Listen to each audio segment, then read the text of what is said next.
Subscribe my channel and press the bell icon to get my new updates. আসসালামু আলাইকুম viewers, ঢাকাইয়া রান্নাঘর and carving আপনাদের স্বাগতম। আজকে আয়োজন থাকছে ঢাকাইয়া আস্ত ইলিশ কাবাব।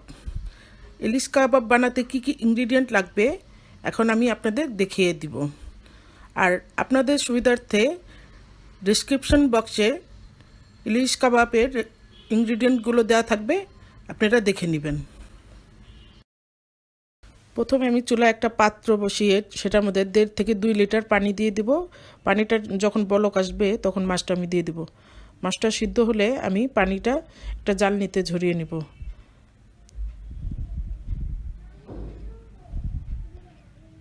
দেখেন আমার মাছটা সিদ্ধ হয়ে গেছে। এখন এটাকে আমি বেছে নিব। মাছটা যখন ভাজবেন খেয়াল রাখবেন মাছে যাতে কোনো ধরনের কাটা না থাকে, আর লেজ মাথাটা যাতে আস্তে থাকে, ভাঙবে না, এমনভাবে নামাবেন। এখন আমি একটা গ্রেভি তৈরি করব। পেঁয়াজ বেরেস্তা দেবো 1 কাপ, একটা ডিম দেবো, আর হলো 7-8টা শুকনো মরিচ তেলে ফ্রাই করে নেব। এটাকে ব্লেন্ড করে নেব ভালো করে। তারপর এটা আমি আলু মাছের উপর দিয়ে মাখানোর জন্য তৈরি করে নেব। দেখেন আমার মশলাটা ভালো করে ব্লেন্ড হয়ে গেছে। এটা আমি মাছ আর আলুর উপরে দিয়ে দেব। মেজারমেন্ট কাপের 1 কাপ আলু সিদ্ধ নিফাস করে নিয়েছি, আর মাছটা নিয়েছি। এটার সাথে 1/3 কাপ আমি যে মশলাটা ব্লেন্ড করেছিলাম সেটা দিয়ে দিব।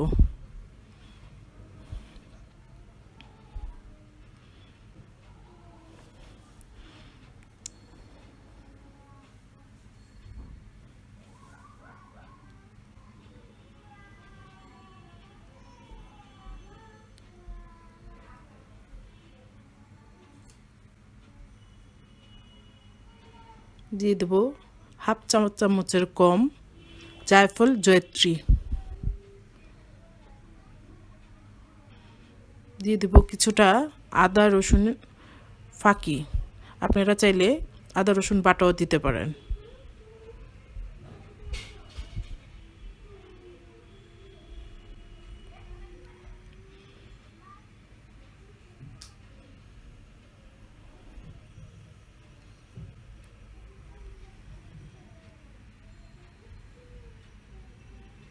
দিয়ে দেবো দারুচিনি এলাচি ফাঁকি।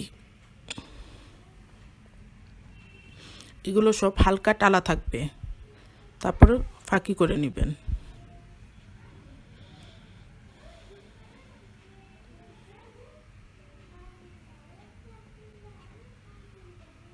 দিয়ে দেবো গোলমরিচের ফাঁকি হাফ চা চামচ, সাথে দিয়ে দেবো হাফ চা চামচ লবণ।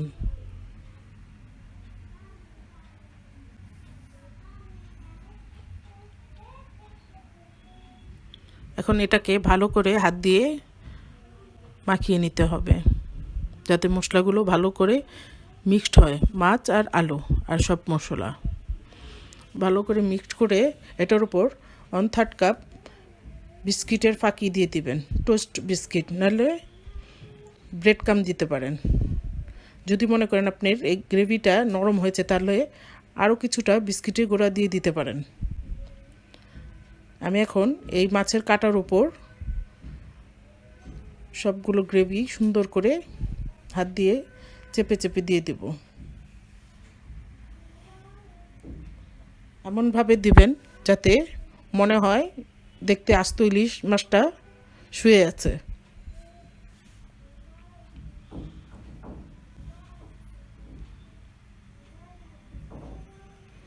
কোথাও যদি ফাঁক থাকে তাহলে হাত দিয়ে সেই জায়গাগুলোর মধ্যে দিয়ে চেপে চেপে দিবেন, যাতে কোনো ধরনের ফাঁক ফোকর না থাকে। আপনি মাছটা ফ্রোজেন করে হয়তো বা সপ্তাহখানিক, না হয় 15 দিন, না হলে 1 মাস, এর চেয়ে বেশি না, তাহলে মাছটা একটু নরম হয়ে যাবে। আপনি ফ্রোজেন করে রাখতে পারেন। ফ্রিজে রেখে ট্রেতে যখন শক্ত হবে তাহলে একটা প্যাকেট করে রেখে দিবেন। যখন বের করবেন তখন হয়তো ওভেন না হয় তেলে বড় তেল কড়াইতে ভাজতে হবে, যাতে না মাছটা না ভাঙে।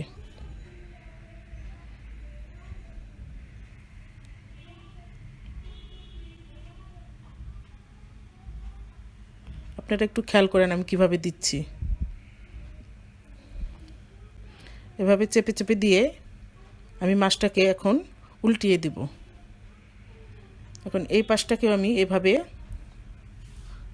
চেপে চেপে দিয়ে দিব।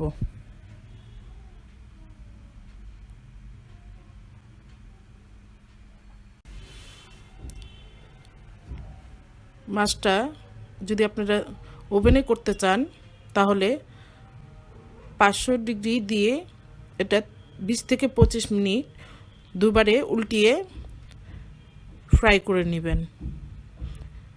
ডিশের তেল ব্রাশ করে নেবেন এবং মাছের উপরও কিছুটা তেল ব্রাশ করে দিবেন। আর হলো যদি চুলায় করতে চান তাহলে বড় ফ্রাই প্যানে তেল খুব বেশি দিতে হবে না, হালকা তেলেও আপনারা ভাজতে পারবেন। 2 পিস উল্টিয়ে সুন্দর করে ব্রাউন কালার করে ভেজে দিবেন। আর যখন মাছটাকে চুলা থেকে নামাবেন তখন অন্য একটা পাত্রে মেজারমেন্ট কাপের 1 কাপ বিস্কিটের গুঁড়াকে হয়তো বা ঘি না হয় তেল যে কোনো একটা দিয়ে বিস্কিটের গুঁড়াগুলো একটু ভেজে এটার উপর দিয়ে তারপর আপনারা ডেকোরেশন করে পরিবেশন করতে পারবেন।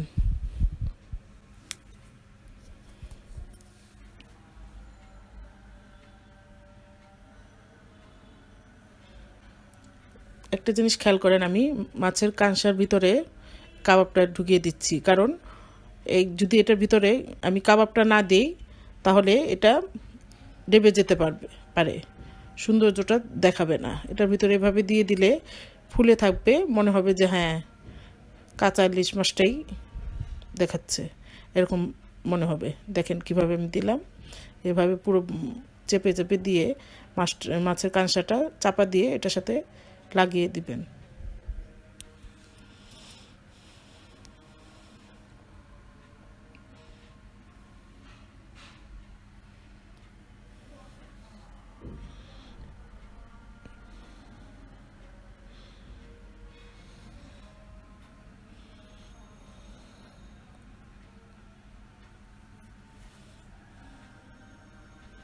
হ্যাঁ, আমার মাছটা এখন পুরোপুরি হয়ে গেছে।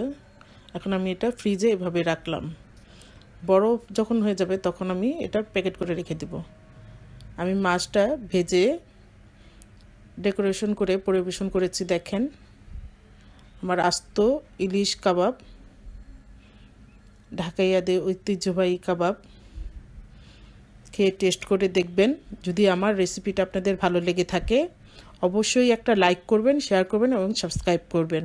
এবং আমার কাছ থেকে আপনারা কী ধরনের রেসিপি পেতে চান অবশ্যই কমেন্ট বক্সে কমেন্ট করে জানাবেন।